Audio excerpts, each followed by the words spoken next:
الحمد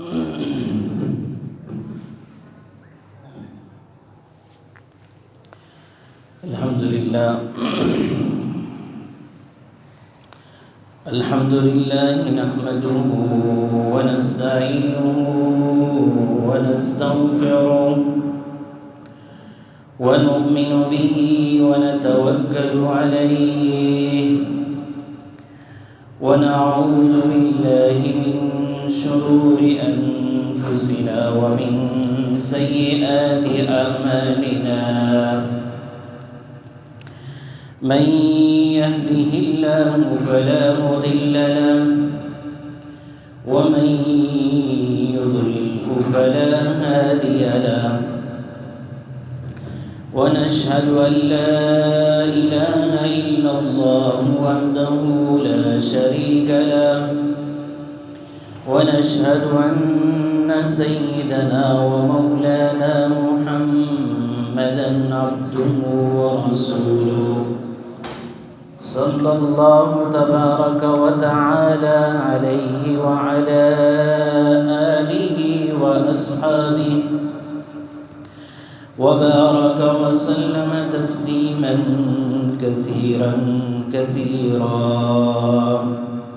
أما بعد، قال الله تبارك وتعالى في كلامه المجيد: أعوذ بالله من الشيطان الرجيم. بسم الله الرحمن الرحيم. والذين جاءوا من بعدهم يقولون ربنا اغفر لنا ولإخواننا الذين سبقونا بالإيمان ولا تجعل في قلوبنا غلا للذين آمنوا ربنا إنك رؤوف رحيم. وقال تعالى: محمد رسول الله والذين آمنوا معه أشداء على الكفار رحماء بينهم. وقال تعالى: من شر حاسد إذا حسد. وقال النبي صلى الله عليه وسلم: إياكم والحسد فإن الحسد يأكل الحسنات كما تأكل النار الحطب، أو كما قال عليه الصلاة والسلام. صدق الله وصدق رسوله النبي الأمي الكريم، ونحن على ذلك لمن الشاهدين والشاكرين، والحمد لله رب العالمين.